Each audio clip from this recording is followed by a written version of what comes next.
Hello friends, very very welcome your beautiful सा channel physics दीवाना। और आज हम फिर से लेके आ चुका हूं मैं इलेक्ट्रोस्टैटिक्स। ये दूसरा लेक्चर है जिसमें हम चार्जेस की और बेसिक प्रॉपर्टीज के बारे में बात करेंगे। चार्जेस को हम डीप में जानेंगे, आखिर में चार्जेस रियल लाइफ में अप्लाई कैसे होता है, रियल लाइफ में एप्लीकेशन उसके कहाँ कहाँ है, कहाँ कहाँ देखने को मिलता है कि चार्जेस कैसे बिहेव करते हैं, और इसकी हिस्ट्री में चलेंगे। क्या देखेंगे आज? हिस्ट्री ऑफ चार्जेस के बारे में जानेंगे, क्योंकि हम कोई भी चैप्टर के साथ जब हम डील करते हैं ना, तो सबसे पहला फाउंडेशन होना चाहिए कि हमें उसके बारे में अच्छी खासी डीप नॉलेज हो। अब आप लोग क्लास 12 के बच्चे हुए, तो क्लास 12 के स्टूडेंट्स होने के नाते आपका सबसे पहला ड्यूटी बनता है कि आप उस चैप्टर के बारे में पूरा बेसिक जानो, कि पहले वो हिस्ट्री क्या था, उसका कहां से आया, चार्जेस कैसे स्टैब्लिश होता है किसी भी बॉडी पे, होस्ट चार्ज क्या होता है, गेस्ट चार्ज क्या होता है, और कुछ कुछ हम जेई मेंस और जेई एडवांस वाले टॉपिक्स के भी साथ डील्स करेंगे, जिसमें देखेंगे कि चार्जेस के आखिर में कितने एडवांस क्वेश्चन भी आ सकते हैं हमारे। और सीबीएसई का तो आप लेवल जानती हो कि भाई उसमें जेई एडवांस की भी टॉपिक 2025 में दिया था, 2024 में 2 क्वेश्चन दिए थे जेई एडवांस के, जो मेरा अटेम्प्ट था उसमें सीबीएसई वाले बोर्ड में। तो हम ये जब तक हम अपना बेस क्लियर नहीं करेंगे ना, सबसे पहले हमारा प्रेफरेंस रहना चाहिए फाउंडेशन क्लियर करते करते करते बेसिक टू एडवांस पहुंचेंगे, जीरो टू हीरो बनना है हमें। तो सबसे पहले हमें सारे कंसेप्ट क्लियर होने चाहिए, हमें एक एक चीजों के बारे में पता होना चाहिए। तो दोस्तों चलो वीडियो को स्टार्ट करते हैं बिल्कुल एक नए मोटिवेशन और एक नए जोश के साथ। सबसे पहले है अपना इलेक्ट्रोस्टैटिक्स। जैसे मैंने कहा था, इलेक्ट्रोस्टैटिक्स फिजिक्स की वो ब्रांच है जिसमें हम डील्स करते हैं चार्ज एट रेस्ट के बारे में पढ़ते हैं, कि कोई भी चार्ज रेस्ट पे है। अब सबसे पहले मैंने इस वीडियो में मैंने इसके बारे में बता दिया कि कैसा होता है, क्या होता है। जो चार्ज होता है बेसिकली एक बार फिर से मेमोराइज कर देता हूं। चार्ज का सिंबल होता है क्यू, और चार्ज का जो यूनिट होता है वो कूलम होता है, सी से जिसे रिप्रेजेंट करते हैं। और जो चार्ज का बेसिक फॉर्मूला जिससे आप फेमिलियर हो क्लास 10th में, Q equal to I T होता है। जो आई होता है, आई का जो यूनिट है एम्पियर है, और एम्पियर टाइम को second, Q equal two ampere second क्या हो गया, इसकी यूनिट हो गई, जिसको हम मिलाकर कूलम कह देते हैं। ठीक है, तो ठीक है, ये कूलम हो गया। और सबसे पहले एक बात मुझे बताओ कि what is the real application of electrostatics, कि भाई इलेक्ट्रोस्टैटिक्स है जो आपका, उसका रियल एप्लीकेशन कहां कहां है। तो मैं बताता हूं दोस्तों। सबसे पहले एक बात सोचो, जो आपका चार्जेस है उसका रियल एप्लीकेशन सबसे पहले हमें कहां मिलता है? वो मिलेगा जब हमारे पास, सपोज करो एक हमारे पास ये क्या है, ग्लास रॉड है, that is the glass rod. ये हमारे पास ग्लास रॉड है, और दूसरे पास ये मान लो मेरे पास कोई क्लॉथ है। ये कौन सा क्लॉथ है? सिल्क का क्लॉथ है। ठीक है, जब ये मेरे पास सिल्क का क्लॉथ है, जब मैं इस सिल्क के क्लॉथ को इससे रब कर दूंगा, है ना, इससे मेरे पास ये मान लो सिल्क का, मेरे पास ये क्या है, ग्लास रॉड है, मैंने सिल्क के क्लॉथ से इसे रब कर दिया। अब रब करने का मतलब इसमें क्या होता है, जनरली इसमें चार्जेस अपेयर होते हैं। सडनली क्या होता है, इसमें चार्ज जो है अपेयर होते हैं, मतलब चार्ज दिखने लगते हैं। जैसे ही हम करते हैं ना इसको रब, ग्लास रॉड को इस सिल्क क्लॉथ से, तो इसमें चार्जेस अपेयर होने लगेगा। इसमें कौन सा चार्ज होगा भाई? इस ग्लास रॉड पे पॉजिटिव चार्ज अपेयर होगा, और जबकि इस सिल्क क्लॉथ पे कौन सा चार्ज होगा अपेयर? नेगेटिव चार्ज अपेयर होगा। तो भाई हम जानते हैं जनरली जो हमारे चार्जेस होते हैं, there are 2 types of only charges. पहला चार्ज होता है पॉजिटिव चार्ज, और दूसरा चार्ज होता है नेगेटिव चार्ज। जैसे ही मैंने इस ग्लास रॉड को एक सिल्क क्लॉथ से मैंने रब किया, तो इसमें देखने को मिला चार्जेस अपेयर हो गया। अब चार्जेस अपेयर क्यों हुए? क्योंकि यहाँ पे transfer of electron takes place. अब जानते हो आपने एनायन कैटायन केमिस्ट्री में पढ़ा होगा, इलेक्ट्रोकेमिस्ट्री आपने पढ़ा होगा, जिसमें एनायन कैटायन के बारे में पढ़ा होगा। एनायंस में जनरली क्या होता है? एनायंस में जनरली नेगेटिव चार्ज होता है। नेगेटिव चार्ज क्यों अराइज होता है किसी भी एटम पे? नेगेटिव चार्ज इसलिए अराइज होता है किसी भी एटम पे, जब देखो व्हेन इलेक्ट्रॉन टेक्स प्लेस, एक एटम तो दूसरे एटम जाता है। देखो कोई भी एटम है जनरली क्या करना चाहता है, अपना ऑक्टेट पूरा करना चाहता है। आपको बेसिक रूल मालूम होगा, कार्बन वगैरह को छोड़ के देखो किसी भी एटम के लिए क्या इजी होता है, उसके ऑक्टेट में से 3 इलेक्ट्रॉन रिमूव कर देगा इजीली, लेकिन 4 के बाद रिमूव करना उसे कॉम्प्लेक्सिटी बढ़ जाती है, क्योंकि उसमें हाई अमाउंट ऑफ एनर्जी की जरूरत होती है। तो ये एनायन जो है आपका, एनायन में समझ सकते हो नेगेटिव चार्ज अराइज हुआ। फॉर एग्जांपल मैं एक आयनिक बॉन्ड का एग्जांपल ले लेता हूं, जो कि सोडियम क्लोराइड है, जिसमें Na++Cl- बना। तो इसमें क्या हो रहा है, एनायन कौन सा है, कैटायन कौन सा है, बताओ? Na++Cl-। तो Cl- है वो अपना एनायन है, और Na सोडियम प्लस क्या है आपका, कैटायन है। तो ये ऐसे चीजें चलती है, तो हमें मालूम होना चाहिए एनायन कैटायन के बारे में। तो इसमें सेम प्रोसेस होगा। इसमें क्या होता है, एक वर्क फंक्शन का खेल आता है। क्या खेल आता है इसमें? वर्क फंक्शन, जिसे हम डिनोशन करते हैं फाई से। अब फाई मतलब फ्लक्स मत समझना, देयर इज नो फ्लक्स। यहाँ पे हम फ्लक्स की बात नहीं कर रहे, ये फाई नॉट है ना, इसे जनरली हम फाई नॉट से डिनोट करते हैं। किसे? वर्क फंक्शन को फाई नॉट से डिनोट करते हैं। तो phi naught is what? That is the work function. और वर्क फंक्शन क्या होता है? It is the minimum amount of energy required to remove the electron from the metal surface, किसी भी सरफेस से मिनिमम अमाउंट ऑफ एनर्जी जो required होती है रिमूव करने के लिए, वो दैट इज द कॉल्ड क्या कहलाता है, वर्क फंक्शन कहलाता है। इसको हम बाद में एकदम डीप तरीके से समझेंगे जब हम न्यूमेरिकल्स के साथ डील करेंगे। तो सबसे पहला आपका था मेरे पास ग्लास रॉड हो गई, यहाँ पे क्या होगा, अब देखो यहाँ पे पॉजिटिव चार्ज क्यों अपेयर हुआ, मान लो यहाँ से कुछ इलेक्ट्रॉन यहाँ पे गए होंगे, तो इसमें क्या हो गया, पॉजिटिव चार्ज अपेयर हो गया, क्योंकि जब हम जानते हैं जब इलेक्ट्रॉन एक जगह से दूसरी जगह जाते हैं मूव करके, मतलब यहाँ पे सिल्क क्लॉथ पे, तो यहाँ पे पॉजिटिव चार्ज अपेयर हो गया और यहाँ पे नेगेटिव चार्ज अपेयर हो गया। जनरल सी बात है, आपको ये मालूम होगा। अब हम एक और कंडीशन कंसीडर कर लेते हैं, वो क्या है, मान लो मेरे पास एक ग्लास रॉड है, क्या है मेरे पास, एक ग्लास रॉड है। सपोज यहाँ पे मैंने सेम कंडीशन किया, अगर हमें ये जांच करना हो, अब कहोगे भाई कैसे पता लगेगा, हमारे पास कोई माइक्रोस्कोप थोड़ी ना है रियल लाइफ में कि हम देख पाएंगे कि क्या उस पर रियलिटी में कोई ग्लास रोड पे चार्ज अपेयर हो पा रहा है कि नहीं हो पा रहा, हम कैसे पता लगाएंगे, हम ये कैसे डिटरमाइन करेंगे। तो डिटरमाइन करने का एक बहुत ज्यादा सिंपल सा तरीका है कि आप ग्लास रोड लो, 2 ग्लास रोड लो, उसको सिल्क क्लॉथ से, दोनों को सिल्क क्लॉथ से क्या करवा दो, रब करवा दो, है ना।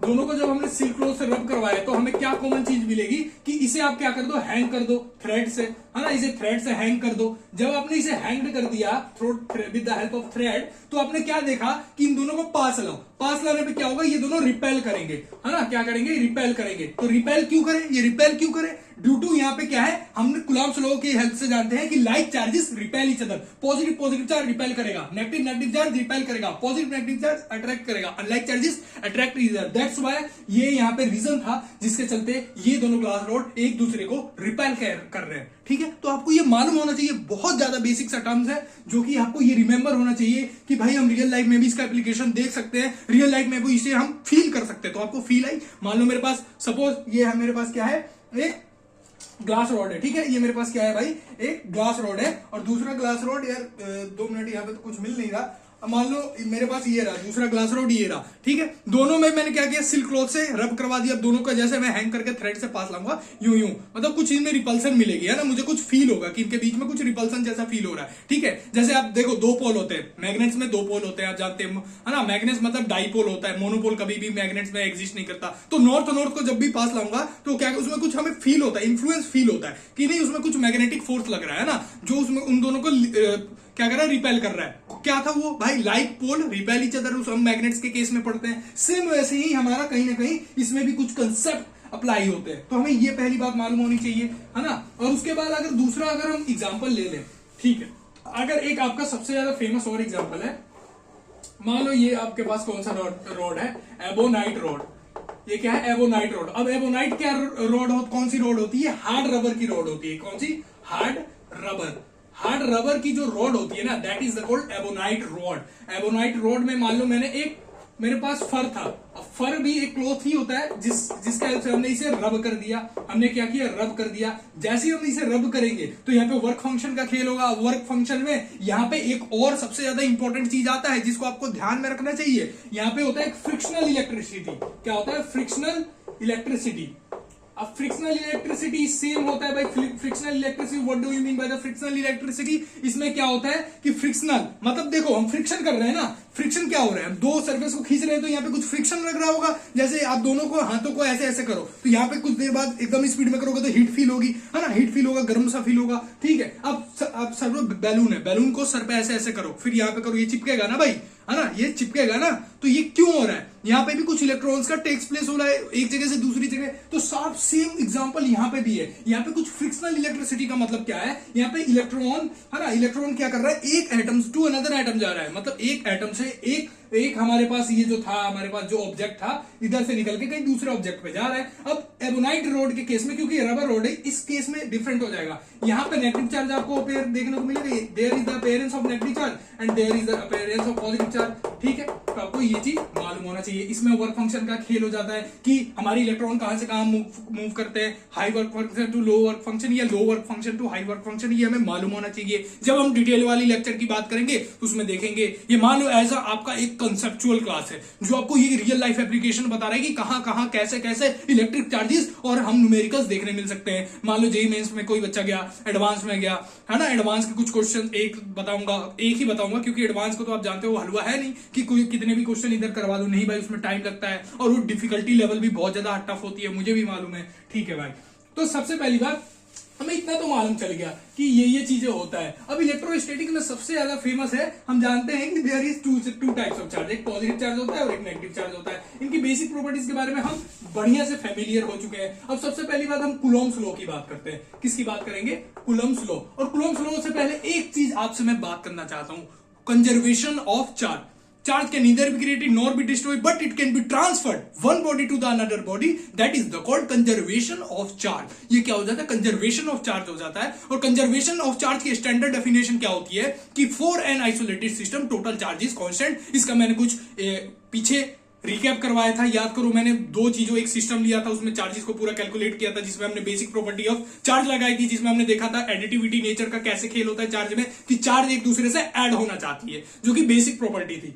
ये हो गया, ठीक है। आपको एक और चीज में चार्जेस में कंजर्वेशन ऑफ चार्ज के बारे में एक एग्जांपल देने के बारे में कह रहा था, पिछले वीडियो का याद करो। मैं बातें नहीं भूलता, मैं जो कहता हूं वो वीडियो में लाता हूं। कंजर्वेशन ऑफ चार्ज का मतलब क्या होता है? कंजर्वेशन ऑफ चार्ज का जो सबसे बढ़िया एग्जांपल है, आप देख सकते हो, वो वाला कहां पे? बताओ। वो वाला है radioactive decay. Radioactive decay. अब रेडियो एक्टिव डीके में क्या होता है? कंजर्वेशन ऑफ चार्ज का बहुत बड़ा इंपॉर्टेंस है। इसमें क्या होता है? आपका जो यूरेनियम है ना, यूरेनियम का क्या होता है एटॉमिक नंबर? बताओ। यूरेनियम का एटॉमिक नंबर 98 और 92 होता है। यूरेनियम का एटॉमिक नंबर 92 होता है, 238 इसका मास नंबर होता है। प्लस हमने थोरियम को इधर कर दिया, ठीक है। यूरेनियम प्लस हीलियम था इधर, है ना, यूरेनियम प्लस हीलियम, ठीक है। अब यूरेनियम प्लस हीलियम, अगर आप इसका इक्वेशन देखोगे तो यूरेनियम यहाँ पे क्या हो जाएगा? यहाँ पे आपका हो जाएगा, फिर ये तो 92 का 92 रहा, इधर 234 हो गया, प्लस हीलियम में क्या हो जाएगा? 2 और 4 आ जाएगा यहाँ पे, है ना, 2 और 4 आ जाएगा। तो यहाँ पे अगर आप चेक करोगे ना इस चीज को, यहाँ पे बेसिकली यूरेनियम के साथ ऐसे थोरियम था, ठीक है। तो यहाँ पे आपको देखो कुछ भी था, अब देख लेना रिएक्शन। सबसे पहली बात इंपॉर्टेंस है, ये यूरेनियम को देखो। यूरेनियम में हमें क्या मिल रहा है कि भाई आफ्टर द रिएक्शन, मतलब जब हमारे रिएक्टेंट थे, कोई भी रिएक्शन होने से पहले वाले रिएक्टेंट थे, उसमें यूरेनियम का हमने एटॉमिक नंबर देखा 92 है, तो एटॉमिक नंबर तो सेम है, और जो मास नंबर भी देख रहे हैं, तो यहाँ पे 234 हो गया और प्लस में ये 4 हो गया, तो लगभग बराबर ही है। तो यहाँ पे कहीं ना कहीं कंजर्वेशन ऑफ चार्ज अप्लाई हो रहा है कि नहीं हो रहा? हो रहा है ना भाई। ये भी एग्जाम्पल है, radioactive decay is the famous example of conservation of charge. And दूसरा कौन सा है? बताओ दूसरा कौन सा है? दूसरा है न्यूक्लियर रिएक्शन। क्या है? न्यूक्लियर रिएक्शन का एक इक्वेशन होता है जो कि ऐसी बहुत ज्यादा इंपॉर्टेंट है आपके, मतलब मैं आपको एप्लीकेशन बता रहा हूं कि कंजर्वेशन ऑफ चार्ज के कहां एप्लीकेशन है। बहुत सारे लोग आते हैं बस कह देते हैं कि भाई जो हमारे कंजर्वेशन ऑफ चार्ज है for an isolated system total charge is constant, कुछ न्यूमेरिकल कराते हैं, बस काम खत्म। नहीं भाई, हमारा क्या फर्ज बनता है कि हम 3 से 4 एप्लीकेशन इसके बताएं कंजर्वेशन ऑफ चार्ज के, कहां होते हैं, कैसे अप्लाई होता है, कौन से रिएक्शन में होता है, कौन से रिएक्शन में नहीं होता है, ठीक है। अब बात करते हैं कूलॉम्स लॉ की, और कूलॉम्स लॉ में कुछ कंडीशंस को भी देखेंगे। अब आपको भी पता होगा यार क्या पढ़ा रहे हो यार, बेसिक हमें मालूम है कूलॉम्स लॉ। हाँ, मैं मानता हूं कि आपको मालूम है, लेकिन अगर कहीं से डीप ज्यादा नॉलेज मिल रही है तो उसे ले लोगे तो और ज्यादा मोटिवेटेड रहोगे।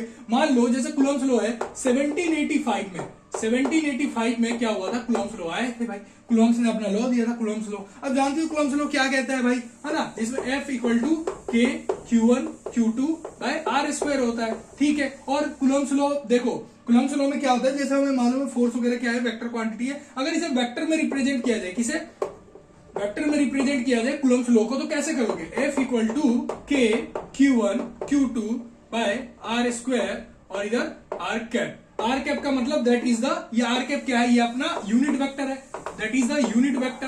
अब यूनिट वेक्टर क्या होता है? जिसका क्या हो, मैग्नीट्यूड यूनिटी हो, मतलब 1 हो।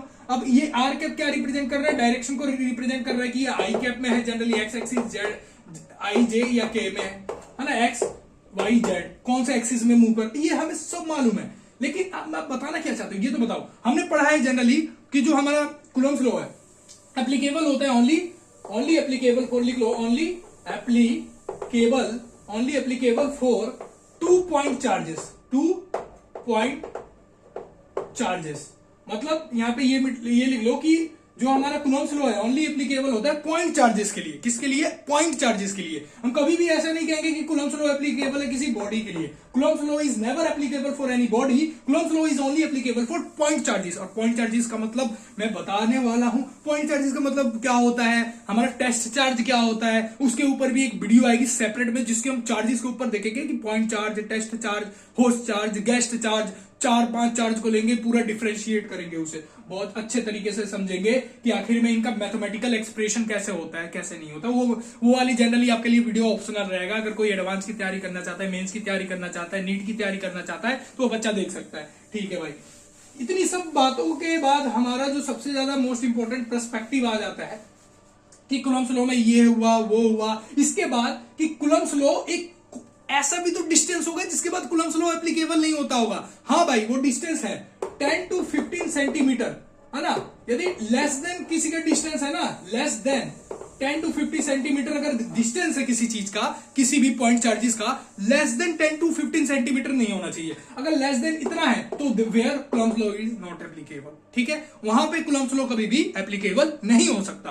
तो ये आपको मालूम होनी चाहिए, ये वाली भी बात. ठीक है भाई, आपको इतनी ज्यादा इंपॉर्टेंट और डीपली बात बताई जा रही है जो कि आपको मालूम होना चाहिए, जनरल सी बात है.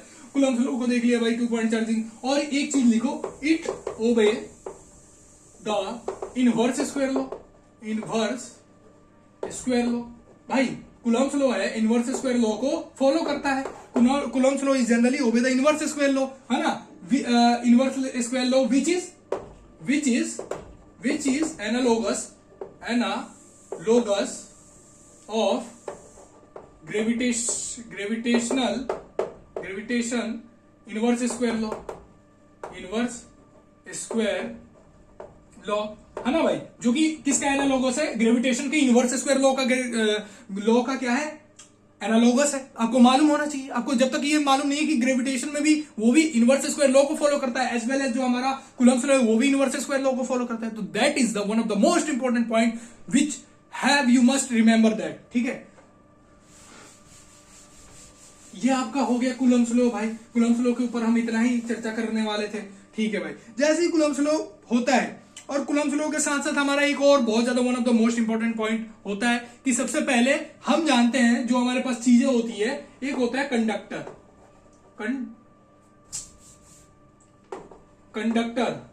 ठीक है, एक होता है कंडक्टर और एक होता है इंसुलेटर और एक होता है सुपर कंडक्टर या सेमी कंडक्टर. इन सब के बारे में बाद में बात करेंगे, ये अभी चीज हम बात नहीं कर रहे. ये जब आप सेमीकंडक्टर पढ़ोगे ना तो उसमें बहुत ज्यादा बढ़िया से डिटेल में पढ़ते हैं, जिसमें फ्लोराइड एंड एनर्जी गैप वगैरह आ जाता है.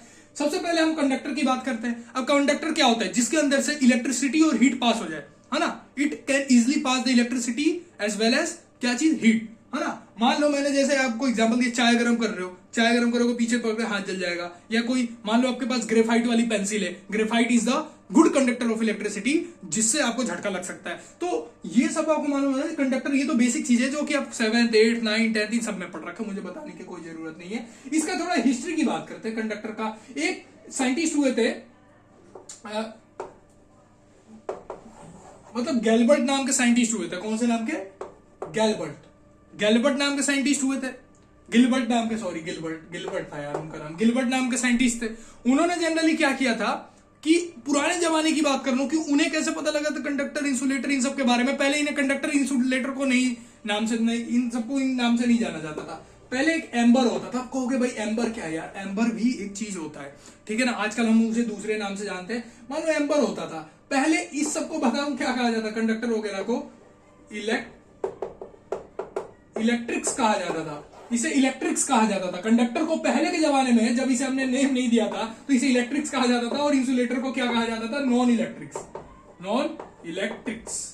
मतलब समझ सकते हो, इसे इलेक्ट्रिक्स और इसे नॉन इलेक्ट्रिक्स कहा जाता था. अब के डेट में नाउ जब हमारे पास एडवांस रिसर्च हुआ, ये सब होता है, कंडक्टर, इंसुलेटर, आज तो आप सभी जानते हो कि कंडक्टर क्या होता है, इंसुलेटर क्या होता है. तो मुझे ये भी बताना जरूरी हो गया था कि मैं आपको बताऊं कि पहले इन सबको इस नाम से नहीं जाना जाता था, कंडक्टर, इंसुलेटर के नाम से. इलेक्ट्रिक्स और नॉन इलेक्ट्रिक्स कहते थे. और साथ साथ में जो आपकी चीजें थी, इलेक्ट्रिक, नॉन इलेक्ट्रिक, साथ इलेक्ट्रॉन को ऐसे पहले इलेक्ट्रॉन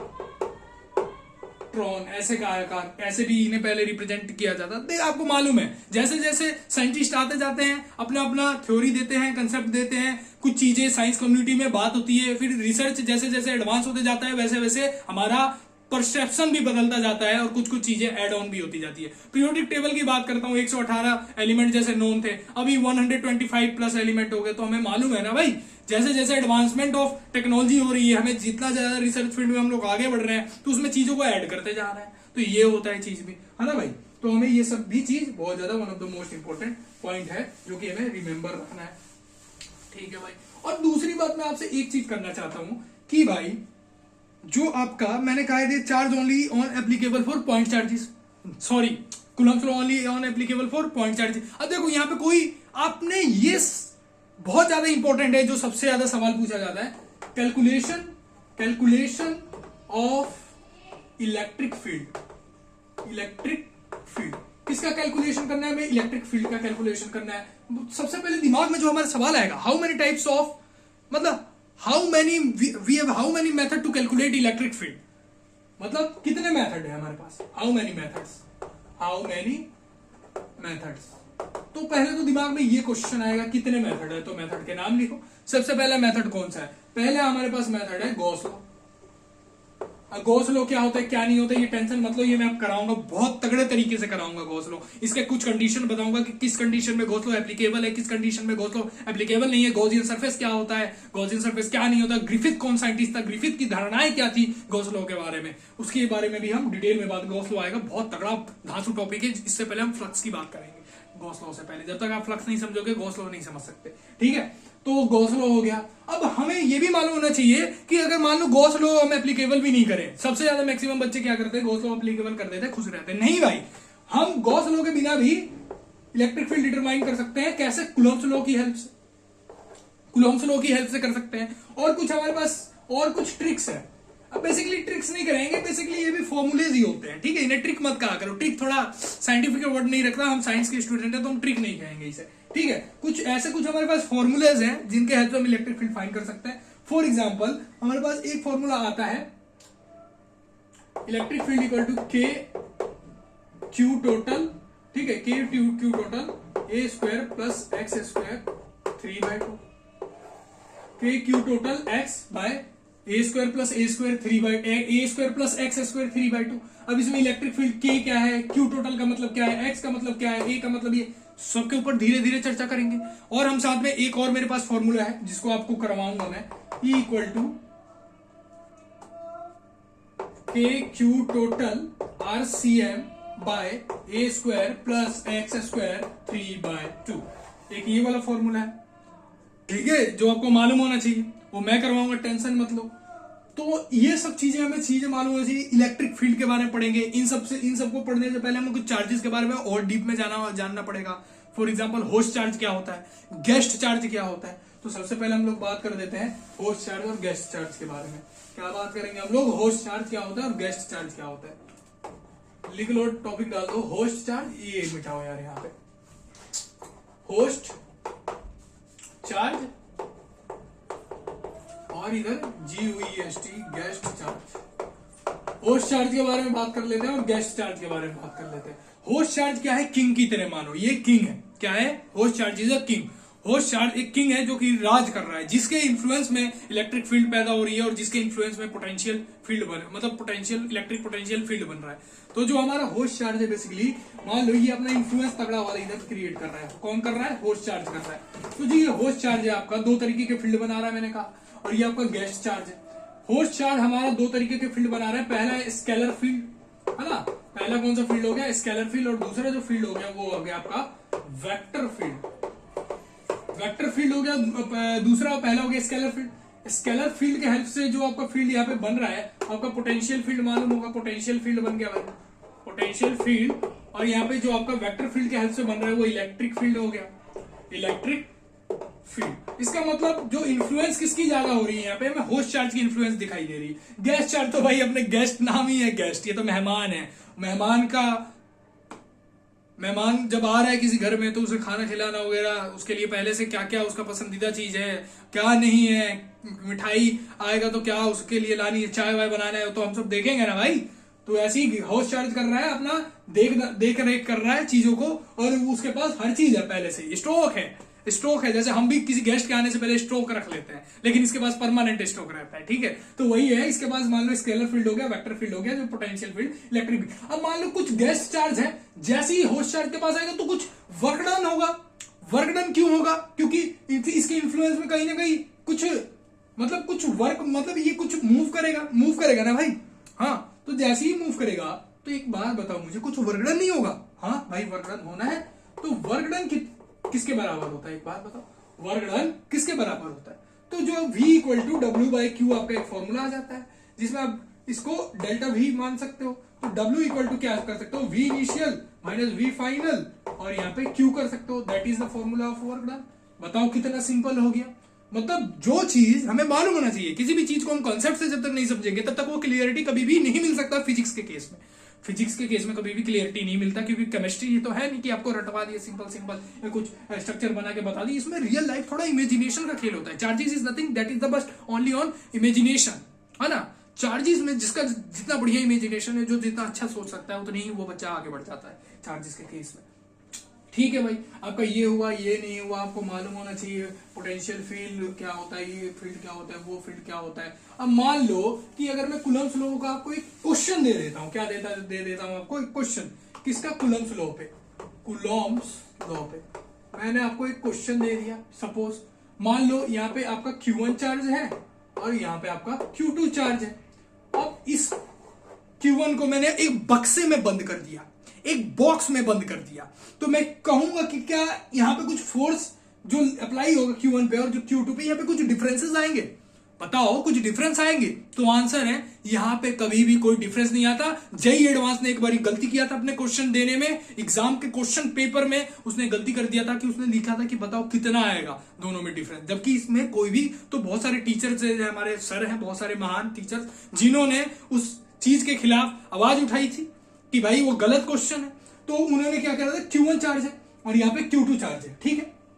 तो आपका Q1 Q2 चार्ज सिंपल सा हुआ, तो हमें क्या करना है, फोर्स निकालना है। तो भाई कभी भी नॉर्मल, ये तो नॉर्मल चीज है, नॉर्मल मीडियम है, इसमें कुछ नहीं होने वाला। जो फोर्स आएगा ना, इसमें कोई डिफरेंस नहीं आने वाला। इसमें भाई चाहे हम इन दोनों को तलवार से काट दें, मान लो ये दोनों चार्जेस है, मैंने तलवार से काट दिया, या दोनों के बीच में एक दीवार खड़ी कर दें, फिर भी कोई फर्क नहीं आने वाला। मतलब फोर्सेस का जो लास्ट मैग्नीट्यूड होगा। सबसे पहली बात, कूलम्ब्स लॉ को एक बार और सोच लो कि ये दोनों चार्ज कभी भी मूविंग नहीं है। Coulomb's law is only applicable for static charge, static charge के लिए एप्लीकेबल है भाई। ये मत सोचना कि चार्ज मूव कर रहे हैं हम उसमें कूलम्ब्स लॉ अप्लाई कर रहे हैं, वैसा कुछ नहीं होता। उसके लिए जो चार्जेस, मैग्नेटिक फील्ड आ जाएगा, जिसके बारे में हम बात करेंगे जब मैग्नेटिज्म और के बारे में पढ़ेंगे, मैग्नेटिज्म एंड इलेक्ट्रिसिटी, जिसमें हम देखते हैं कि Ampere circuital law, Biot Savart law क्या होता है, उसके बारे में डील करते हैं। तो इसमें Q1 है, इसमें Q2 है, हमने तलवार से कर दिया, हम देख रहे हैं भाई कोई फर्क नहीं पड़ा। भाई पड़ेगा ही नहीं, क्यों पड़ेगा बताओ आप। मान लो कि इसी की जगह हमने इसे एक समुद्र में फेंक दिया, एक Q1 चार्ज को, ठीक, फिर भी कोई फर्क नहीं आ रहा है। Q1 यहाँ पे, Q2 यहाँ पे, क्योंकि ऐसे कंडीशन में कुछ नहीं पड़ा। देखो फर्क कब आता है, फर्क कब आता है, जब Q1 चार्ज और Q2 चार्ज दोनों, देखो जब ये लोग ओमनी प्रेजेंट सराउंडिंग में रहते हैं, ओमनी प्रेजेंट सराउंडिंग में, ओमनी प्रेजेंट सराउंडिंग। अब कहोगे भाई ओमनी प्रेजेंट सराउंडिंग का मतलब क्या है, जहां वाटर ही वाटर हो, एकदम ओशन को आपने देखा होगा जहां पानी ही पानी है चारों तरफ, वाटर मतलब उसका मतलब जहां ऑयल ही ऑयल हो, जहां बेंजीन ही बेंजीन हो, ठीक है, जहां बेंजीन ही बेंजीन हो, उस कंडीशन में कुछ चेंजेस आते हैं, उस कंडीशन में कुछ चेंजेस आते हैं, देखने को मिलता है आपको कुछ ना कुछ चेंजेस, है ना। जिसे देखो इसमें क्या होता है, एफ विदाउट, है ना, आपने ये वाला फॉर्मूला पढ़ा होगा, एप्सिलॉन आर, परमिटिविटी क्या होता है, ये रिलेटिव परमिटिविटी पढ़ा है आपने, F without by F with F हो जाता है ना, एफ जैसे इसमें आपने F naught by F N, ये सब चीजें पढ़ी होगी। तो ये आया कहां से, डाइलेक्ट्रिक का कॉन्सेप्ट।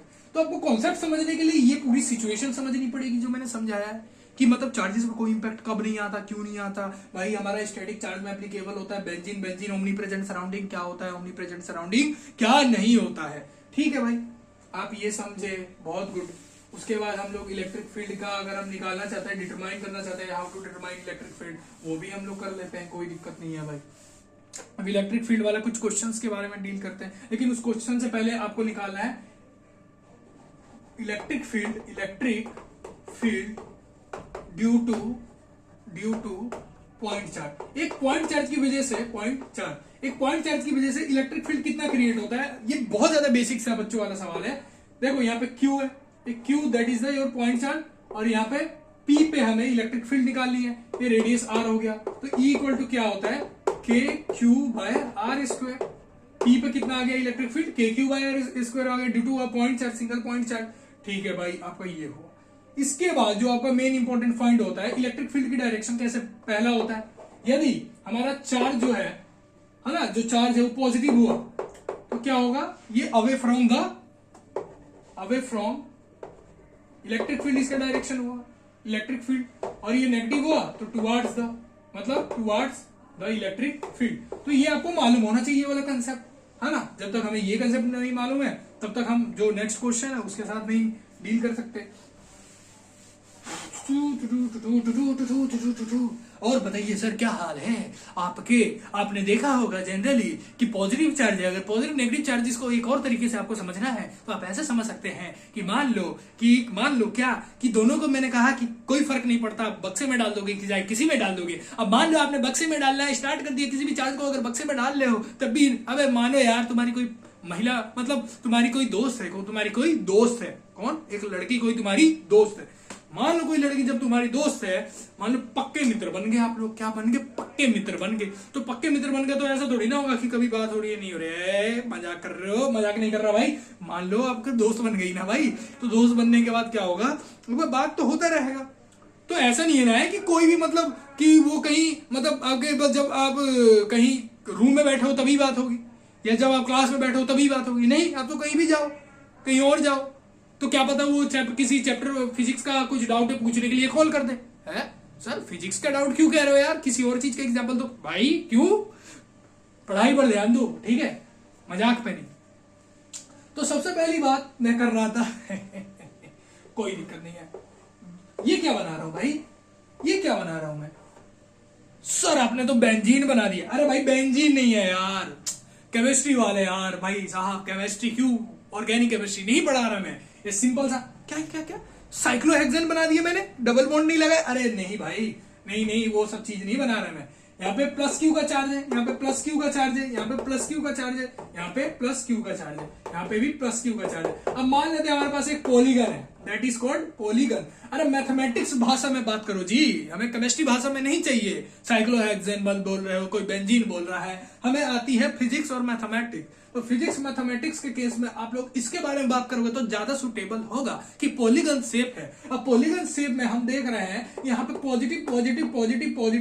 पॉजिटिव चार्जेस है, और पॉजिटिव चार्जेस है तो हमें यहाँ पे इस सेंटर से प्लस क्यू चार्ज की दूरी a है, तो हमें at centre of the perpendicular distance पे हमें क्या निकालना है, इलेक्ट्रिक फील्ड निकालना है। तो in this question how to determine the electric field on the centre of the perpendicular axis, तो कैसे करेंगे। तो इस क्वेश्चन में हमारे लिए एक स्पेसिफिक फॉर्मूला तैयार हो जाता है जिसका नाम है K Q total x upon A square plus x square 3/2, that is the particular formula. ये क्या है भाई, पर्टिकुलर फॉर्मूला, ज्यादा मजाक हो गया तो यार सॉरी। चलो ये हो गया, ठीक है। अब इसके बाद में एक क्वेश्चन देता हूं ट्रायंगल करके, मैं ट्रायंगल का एक क्वेश्चन देता हूं। मान लो ये प्लस क्यू है भाई, ये सीबीएसई बोर्ड में लिख देता हूँ CBSE एंड जेईई मेंस वाली ये सवाल है। मेंस का एडवांस में ऐसा सवाल हलवा सवाल देगा नहीं ना जी। तो CBSE 2024 में इस क्वेश्चन से मेरा ही पहला पढ़ा था, ठीक है। और जेईई मेंस का सवाल, ठीक है, ये प्लस क्यू। अब भाई यहां से आपका सेंटर C परपेंडिकुलर एक्सिस यूं जाएगा डायरेक्शन, इलेक्ट्रिक फील्ड कहां होती है भाई, परपेंडिकुलर एक्सिस होती है, आपको मालूम है। तो यहाँ पे ऐसे कुछ ज्वाइन कर सकते हो, यहाँ पे 60 डिग्री का एंगल बनेगा, ठीक है। और इसकी वैल्यू कितनी हो जाएगी जब डिटरमाइन करोगे, a/√3 आएगी। तो हमारा जो इलेक्ट्रिक फील्ड है कैसे डिटरमाइन करेंगे, के Q total x/x square plus a square 3/2, बस सर इतना ही काफी है। क्या कर रहे हो भाई, मजाक क्यों कर रहे हो। देखो इस क्वेश्चन में आपको के पता है भाई, के क्या है, के पता है ना भाई यार कि इलेक्ट्रोस्टैटिक फोर्स कौन, के नहीं मालूम, के की वैल्यू कितनी होती है 1/4πε0, ठीक है, और इसकी वैल्यू कितनी होती है 1/4πε0, 9 × 10⁹ न्यूटन मीटर इनवर्स और कूलम का ये आपको मालूम होना चाहिए जी, ये चीज होती है। अब ε0 की वैल्यू कमेंट करके बताओगे ε0 की क्या होती है। अब ई का जो है इलेक्ट्रिक फील्ड है, अब जो निकाल रहे हो जी, के को ऐसे ही रख दो जी, ठीक है। उसके बाद जो क्यू टोटल है 1 2 3 तीन चार्जेस है तो 3Q लिख दिया मैंने।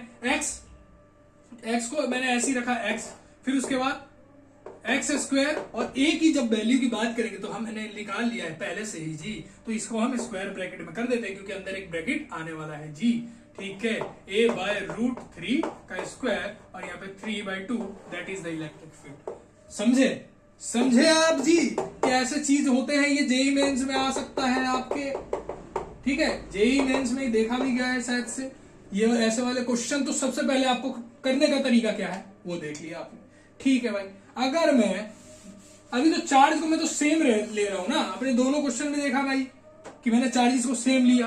चार्जेस को सेम कैसे लिया, हर जगह +Q, चाहे पॉलीगन का केस हो चाहे ट्रायंगल का केस हो, +Q है। अगर कोई ऐसा केस आ जाता है जिसमें हम +Q की जगह एक डायगोनल पे 2Q ले लें, एक डायगोनल पे 3Q ले लें, उस केस में क्या होगा, उसका आंसर आप जी दोगे नेक्स्ट वीडियो में। अगर आपने इसमें कमेंट कर दिया, सबसे पहले आप कमेंट कर दीजिए या करिए। अगर आपने करेंगे तो भाई मैं कुछ बताऊंगा ना, यहाँ पे +Q है, यहाँ पे +Q है, यहाँ पे +2Q है और यहाँ पे +3Q है, और यहां से आपको centre of the perpendicular distance electric field find करना है। कैसे करोगे, इलेक्ट्रिक फील्ड क्या होगा, तो इसके लिए मैंने दूसरा फॉर्मूला हिंट दे देता हूं, क्वेश्चन को आप करके लाओगे। देखो भाई ऐसे क्वेश्चन को करने के लिए ना, अगर आप नॉर्मल तरीके से करोगे भाई साहब, इंटीग्रेशन में हालत खराब हो जाती है। अच्छे बच्चों की इंटीग्रेशन में हालत खराब हो जानी है। तो ऐसे क्वेश्चन को करने का सबसे बढ़िया तरीका है, इलेक्ट्रिक फील्ड है KQ total RCM is what, centre of mass. अब यार क्यों मैकेनिक्स घुसा रहे हो यार, छोड़ो, ठीक है x² + a² 3/2, ठीक है। तो आपको ये वाली चीजें मालूम होनी चाहिए भाई कि इस वाले क्वेश्चन को ऐसे करना है। मैं हंस इसीलिए रहा हूं क्योंकि भाई बहुत ज्यादा टफ क्वेश्चन है और टफ क्वेश्चन को हमने इस फॉर्मूले से इजी बना दिया। ये जाहिर सी बात है आपने ये वाला फॉर्मूला मैक्सिमम जगह नहीं देखा होगा, देखा है तो भाई कांग्रेचुलेशन, आप पढ़ने लिखने वाले बच्चे हो। नहीं देखा है तो कोई दिक्कत नहीं, देख लो अभी, ठीक है। तो ऐसे वाले क्वेश्चन जब हमारा अनसिमेट्री चार्ज होता है, मतलब एक जैसे चार्ज नहीं होते, जिसमें +Q है, इधर 2Q इधर 3Q, दोनों चार्जेस अलग हो गए, तो ऐसे वाले क्वेश्चन के साथ हम डील कैसे करेंगे, इस वाले फॉर्मूले से RCM जिसमें आ जाएगा, ठीक है। डाउट क्लियर, ठीक है। इस क्वेश्चन को आप करके लाओगे, नहीं करोगे तो कोई दिक्कत नहीं, मैसेज कर देना, मतलब कमेंट कर देना। कमेंट करोगे नीचे, कमेंट करोगे तो मैं ला दूंगा, मैं दोनों फॉर्मेट लाऊंगा आपके लिए, दोनों फॉर्मेट, एक इस वाले से भी करके दिखाऊंगा, विदाउट इसके भी करके दिखाऊंगा। ये जेईई एडवांस का सवाल है, मेंस में तो वही नहीं है हिम्मत की भाई ये वाला क्वेश्चन पूछे। मैंने भी भाई देखो, मैं भी जो करता हूं ना चीज, बुक्स जो भी रेफरेंस बुक कर रहा हूँ, जो भी पढ़ रहा हूँ, तो सबसे पहले ना मैं भी चीजों को पहले से करके आ रहा हूँ, तभी वो आपको यहाँ पे आके वो चीज दे रहा हूँ। और जो चीजें दे रहा हूँ उसका आपका यूज क्या होना चाहिए, आप चीजों को ऑक्यूपाई करते जाओ, ऑक्यूपाई करके आप अपने नॉलेज को बिल्ड करो, है ना। सब जाने, हम सबका मोटिव एक ही है कि हम सारे अपने नॉलेज को ज्यादा से ज्यादा इनहेंस करें। जितना ज्यादा इनहेंस करेंगे हमारे लिए फायदेमंद होगा, चाहे स्कूल के लेवल पे, चाहे कॉलेज के लेवल पे, चाहे जेईई मेंस कॉम्पिटिटिव एग्जाम्स के लेवल पे, जेईई एडवांस के लेवल पे। ये एडवांस वाला क्वेश्चन मैंने इसीलिए दिया कि एक बार दिमाग तो लगाओ अपना कि कैसे सॉल्व हो सकता है। नहीं हो रहा कोई दिक्कत नहीं, आप एआई का हेल्प ले सकते हो, आजकल सारे टीचर भाई लेते हैं एआई का, और ले सकते हो अगर नहीं हुआ उससे भी, लेकिन उसमें अपना पहले दिमाग यूज करो। पहले ये आरसीएम कैसे निकलेगा इसको देखना, है ना, ये बहुत ज्यादा मेन है। मुझे लग रहा है कि मैक्सिमम बच्चे नहीं कर पाएंगे, कोई दिक्कत नहीं है, नेक्स्ट वाली वीडियो में ला दूंगा, अभी भी करा सकता हूँ। लेकिन क्या दिक्कत है कि अभी मैंने आपको इससे पहले एक क्वेश्चन दूसरा क्वेश्चन कंसेप्ट से, मैं चाहता हूं कि अगर कोई बच्चा ट्राई करे, हो सकता है यहाँ पे यार मुझे देखो, अगर मैं इस बात से इनकार नहीं करूंगा कि यहाँ पे बहुत सारे बच्चे होंगे जो हो सकता है कि मेरे से भी बेटर मेथड से सॉल्व करते, जल्दी ही सॉल्व करते, 1 मिनट का क्वेश्चन हलवा बना दे, बहुत बढ़िया बात है भाई, सही, मतलब खुशी लगती है भाई, बच्चे कर रहे हैं, पढ़ रहे हैं, ठीक है भाई, बहुत अच्छी बात है। और मैं एक और भी चीज चार्जेस के बारे में आपको बताना चाहता था। आपने क्वार्क्स के नाम सुने होंगे, किसके, क्वार्क्स के। मैंने क्या कहा था क्वांटाइजेशन में, क्वांटाइजेशन में मैंने एक चीज कहा था कि charge is integral multiple of electron, Q = ±n, ये वाली चीज कही थी ना मैंने। तो इस वाले कंडीशन में एक चीज आपको बताया था कि भाई इसमें कभी भी चार्ज फ्रैक्शन में एग्जिस्ट नहीं करेंगे, लेकिन क्वार्क्स जब एक्सपेरिमेंटल कंडीशन में अगर हम लेबोरेटरी में एक्सपेरिमेंट कर रहे हैं ना, तो क्वार्क्स को कभी भी नहीं देख सकते। क्वार्क्स को हम थ्योरेटिकली मान के चलते हैं, साइंटिस्टों ने जो कहा है बुक में, के तिवारी की बुक में, भाई कभी भी हम इसे प्रैक्टिकल नहीं देखे। क्वार्क जो होता है plus minus equal to E/3 plus minus 2E/3 ऐसे फ्रैक्शन में ऐसे एग्जिस्ट करते हैं, लेकिन ये क्वार्क्स होते हैं, दूसरे पार्टिकल्स होते हैं। और भी जैसे इलेक्ट्रॉन, प्रोटॉन, न्यूट्रॉन होता है, उससे भी ज्यादा फंडामेंटल पार्टिकल क्वार्क्स, ऐसे सब चीजें होती है। तो बेसिकली मेरे समझाने का ये मतलब है, मैं इतना डीप इसीलिए ले जा रहा हूं क्योंकि मैं चाहता हूं कि हर एक बच्चे का कंसेप्ट क्लियर हो और इस यूट्यूब चैनल को ग्रोथ करो। ग्रोथ करना आप ही के हाथ में है, लॉस्ट करना भी आप ही के हाथ में, आपका मर्जी भाई, ठीक है। तो सबसे पहले थैंक यू आज का वीडियो देखने के लिए, बहुत बहुत धन्यवाद। आप कमेंट करो जिससे मुझे मोटिवेशन आएगा, और मोटिवेशन से और भी अच्छी वीडियो लाऊंगा, अच्छे से कंसेप्ट पढ़ाऊंगा, ठीक है। तो सबसे लिए जय हिंद, जय भारत।